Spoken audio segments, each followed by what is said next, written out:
les amis, aujourd'hui on va préparer ensemble une tarte d'Anduja citron mangue passion. Elle se compose de différentes textures et de saveurs qui la rendent vraiment délicieuse. Retroussez vos manches et suivez bien mes conseils, c'est parti pour la recette. Le chocolat d'Anduja. On met le sucre glace et les noisettes torréfiées dans le bol du mixeur et on mixe jusqu'à obtenir une pâte de noisettes. Pour cette étape, il vous faut un robot mixeur puissant et performant pour éviter qu'il ne surchauffe.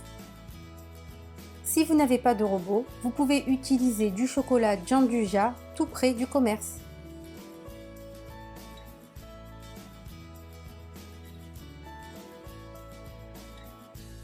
Au bout de 10 minutes, on obtient donc une belle pâte de noisettes.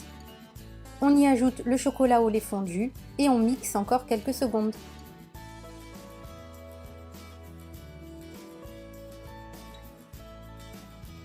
Notre chocolat d'Anduja est prêt, on peut passer à la suite.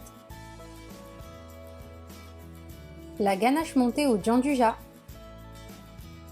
On verse la crème liquide chaude sur le chocolat d'Anduja. On mixe avec le mixeur plongeant afin de bien émulsionner la ganache.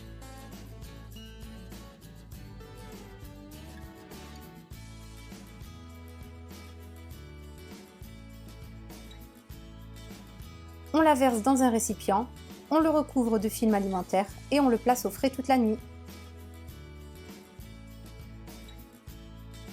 La pâte sucrée.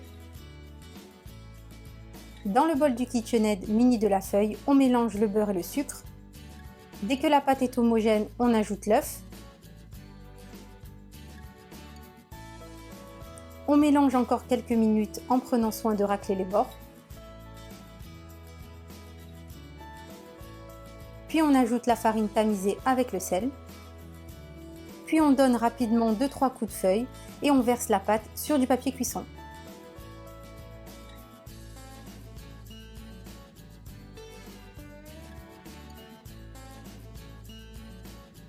On étale maintenant notre pâte entre deux papiers cuisson sur une épaisseur de 2 mm environ. Marquez légèrement votre pâte avec votre cercle de 24 cm de diamètre. Placez-la maintenant au congélateur pendant 20 minutes.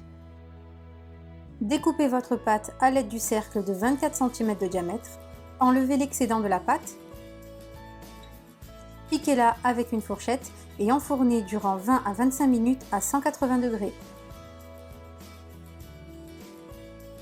Le biscuit Joconde. Dans le bol du robot, mélangez les œufs, le sucre glace, la farine et la poudre d'amande pendant 10 minutes. Pendant ce temps, on monte les blancs en neige avec le sucre. On mélange ensemble délicatement les deux préparations.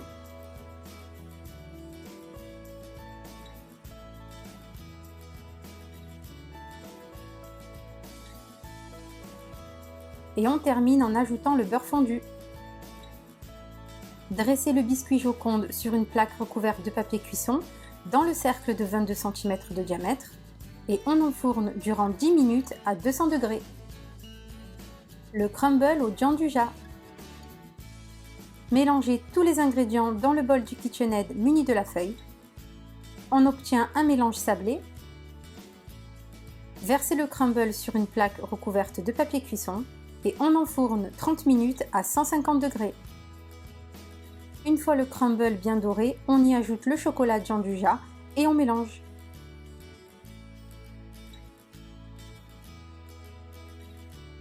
La pâte de citron.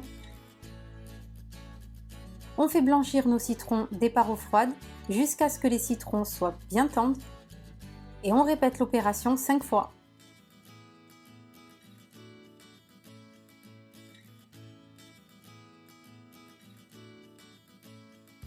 Et maintenant, on épépine et on mixe les citrons avec un mixeur plongeant.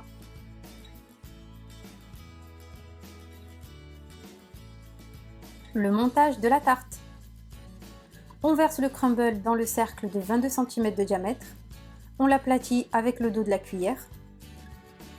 On imbibe notre biscuit Joconde d'un nappage mangue passion prêt à l'emploi. On étale 2 grosses cuillères à soupe de pâte de citron. On place notre biscuit Joconde sur notre crumble avec le côté citron à l'intérieur et on imbibe de nouveau l'autre côté du biscuit. On place le tout au congélateur durant 10 minutes.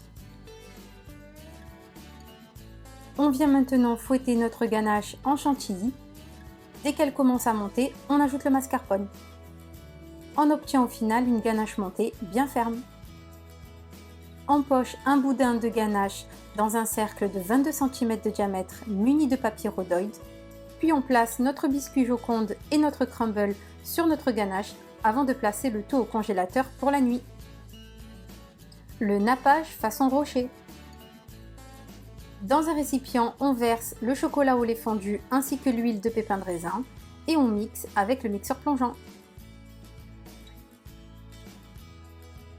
On y ajoute les amandes et les noisettes préalablement torréfiées. On utilisera ce glaçage une fois qu'il est revenu à la température de 30 degrés. On verse le glaçage sur l'entremets congelé. Je vous conseille de passer un coup de spatule sur le dessus afin qu'il ne soit pas trop épais.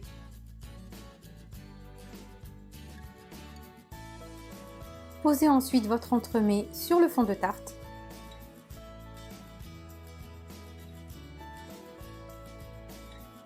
Et avec la douille Saint-Honoré et le reste de la ganache, on vient décorer le pourtour de la tarte.